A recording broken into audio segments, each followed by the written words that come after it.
with an injury update and more. This is Pro Wrestling Central. My name is John, and you're watching the Wrestling Report.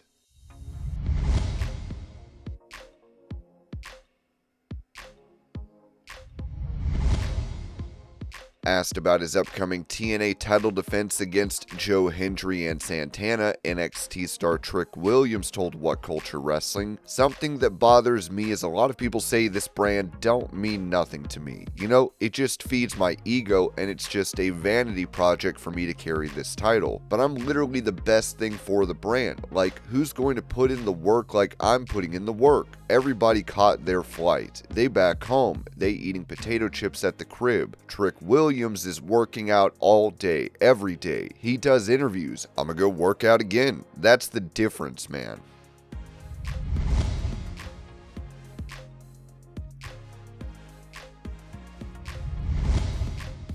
In that same interview, Trick Williams was asked which past TNA World Champion he would like to face, as he said, "Man, honestly, man, you know, I went out there on Tuesday and I made a bold statement and I meant what I said. I said that I am the greatest Trick in TNA champion of all time. And we were in Atlanta. I'm still in Atlanta. And the crowd chanted AJ Styles. The audacity, AJ Styles. But you know, I thought about it. Wow, wouldn't that be amazing? You know what I mean? Since the word around town is Trick Williams does not respect this title, which I am defending on 2 different shows, which I am increasing this viewership, which I am doing exactly what I'm supposed to do, which I rightfully claim that I am the best TNA champion of all time. If anybody who they perceive to be someone who actually does honor and respect TNA, it's probably AJ Styles. So why don't we book that? I mean, I think that's the most opponent for someone like myself. We already hit on the one that I want,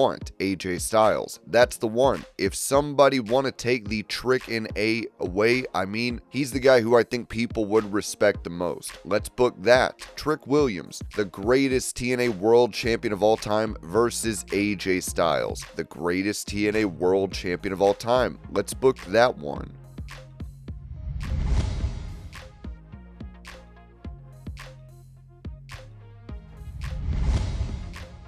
Staying on the topic of AJ Styles, his return to TNA was seemingly teased by president of the promotion, Carlos Silva, who said this on X. "We are moving the stage back to accommodate more fans. This event will be TNA's greatest achievement, and trust me, it's going to be phenomenal."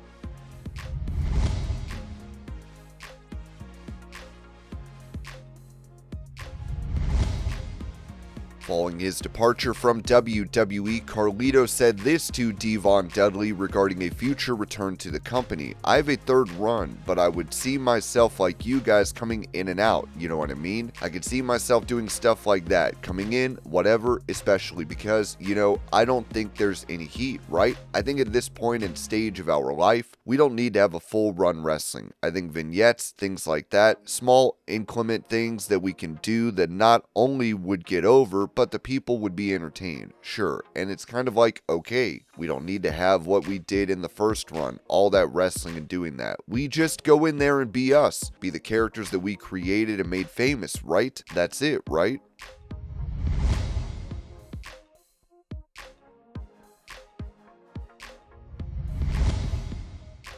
During that same interview, Carlito added this in regards to his contract not being renewed by WWE. "The contract ended and they decided not to renew. And yeah, it was like 2 weeks out and I never went to them. They never came to me. And so yeah, they came like 2 weeks before. They said, you don't have to come to Raw or whatever." I'm like, bro, like at least I'll just, you know, I'm a professional. I don't like that. Like, you know, bro, I'm a professional. I'll come in. I don't care. I'm not gonna not come in or whatever. I know it's a live show. So you want, you know, I don't go AWOL or anything, but I'm a professional. Treat me like a professional. Don't treat me like a mark or something. You know, I'll do my job and that's whatever."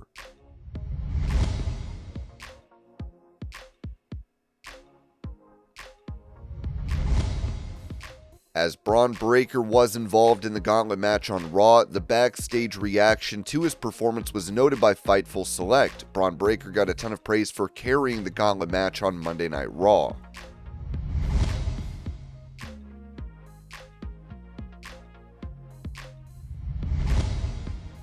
When it comes to a potential match at AEW's upcoming event, Ringside News wrote that AEW has a lot of plans in the pipeline, and AEW All In Texas certainly wasn't the end of their story. If anything, it opened up even more possibilities. During a Q&A on Fightful Select, Sean Ross Sapp was asked if Adam Copeland and Christian Cage vs. FTR is the planned main draw for All Out in Toronto. He responded that he believes it is the current plan. Sapp said the original plan was for the match to begin earlier. However, there were delays that changed the timeline. After all, a lot of things can play into why plans don't come to fruition in pro wrestling. It was also mentioned that a return for Adam Copeland at Double or Nothing was discussed. That idea was pushed back. Christian reportedly wanted more time to develop the patriarchy story.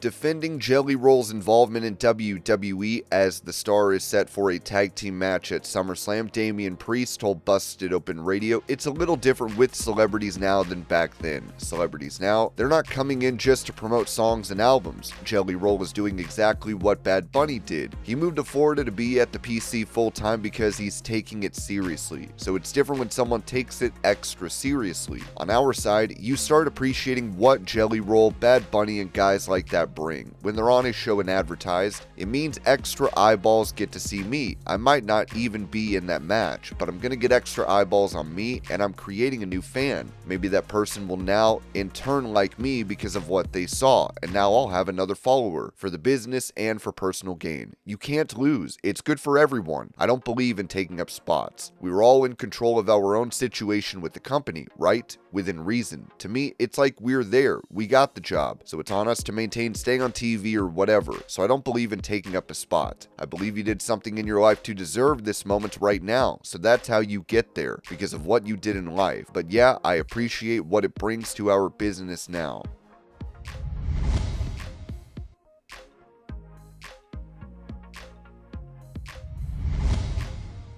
Following his retirement match for WWE at Saturday night's main event, Goldberg said this about making another appearance for the company, telling Ariel Helwani, "Yeah, I don't think I'm lingering anywhere around the WWE in any time future, by any stretch of the imagination. But like I said, man, you know, hey, wrestling world, you're never retired until you're dead, and I ain't dead yet, man, so it was reinvigorating. It was a lot of fun. It taught me that I could do things that I never thought I could do."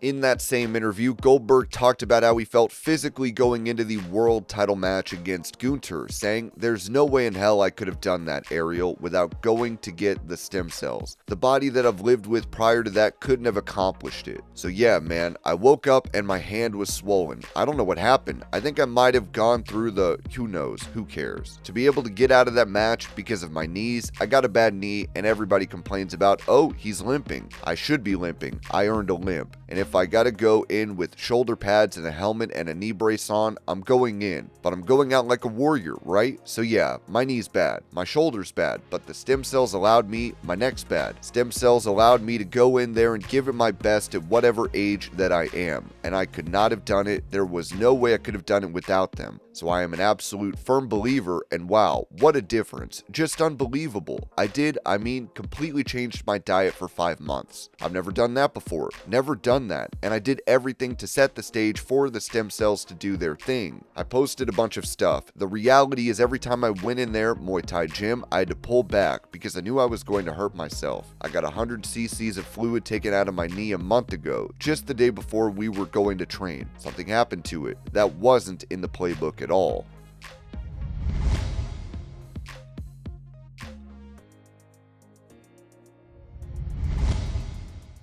Asked about the photo of him and Lola Vice, which led to speculation that they were dating, Damian Priest said this to Good Morning New York. "Oh, well, I don't know about all that. No comment, no comment." The host then said, "No comment. Okay, just checking in with you, cause you know we love around here."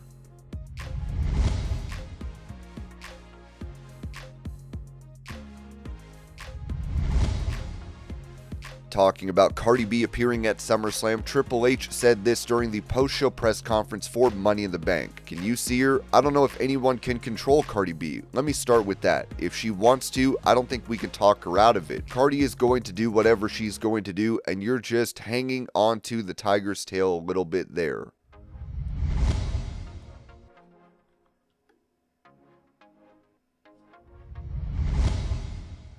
While Seth Rollins is said to be out of action after suffering a knee injury on Saturday night's main event, Bryan Alvarez of Wrestling Observer Live has now said this: Seth Rollins 100% has a minor knee injury. They worked the knee injury on Saturday night's main event. He's getting the minor knee injury taken care of. They're going to lead you to believe he's going to be out 9 months, and he's going to make a surprise return. Maybe not as early as SummerSlam, but significantly ahead of schedule. The way they did the segment was like if he was legitimately injured on Saturday night and tore his ACL and everything else, they're hinting that he did. I mean, they wouldn't have no information by Monday. Paul isn't keeping it a secret and making it come across as a total angle. He's mildly hurt and will be back somewhat soon. And this was your pro wrestling news update. I hope you're all having a great day. Thank you so much for watching, and I will see y'all later.